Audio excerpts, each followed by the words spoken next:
មេឃកំពុងបងអូភ្លៀងធ្លាក់យ៉ាងខ្លាំង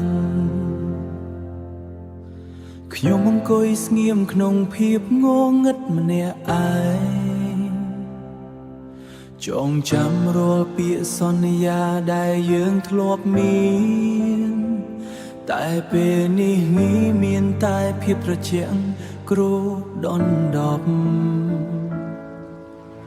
តែពេលនេះមានតែភាពត្រជាក់គ្របដណ្ដប់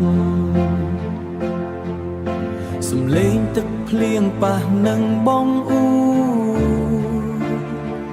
ដូចជាបេះដូងខ្ញុំដែលកំពុងប្រេះឆាដង្ហើមចុងក្រោយដែលហៅឈ្មោះអូននៅតែរងចាំ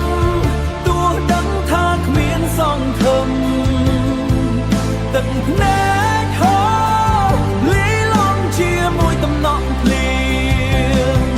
ស្នេហាដែលស្លាប់បន់សល់ទុកត្រឹមការឈឺចាប់តើអូននៅឯណាក្នុងរាត្រីដ៏វែងឆ្ងាយនេះអូននៅឯនេះអូននៅឯណារូបថតចាត់ចាំងដែលយើងធ្លាប់សើចសប្បាយឥឡូវคล้ายជាអាវុធចាក់ទុំលុះទ្រូគ្មានផ្លូវត្រឡប់គ្មានថ្ងៃបានជួបមានតែភាពចាស់ជរានៃអតីតកាលដែលតាមឡងមានតែភាពចាស់ជរានៃអតីតកាលដែលតាមឡង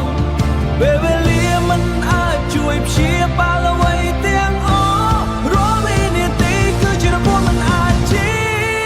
តែគ្មានអ្នកឆ្លើយ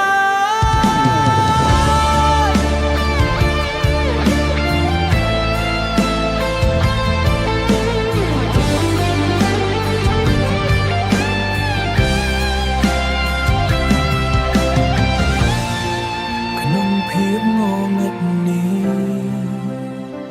ខ្ញុំនៅតែចាំរងចាំអូ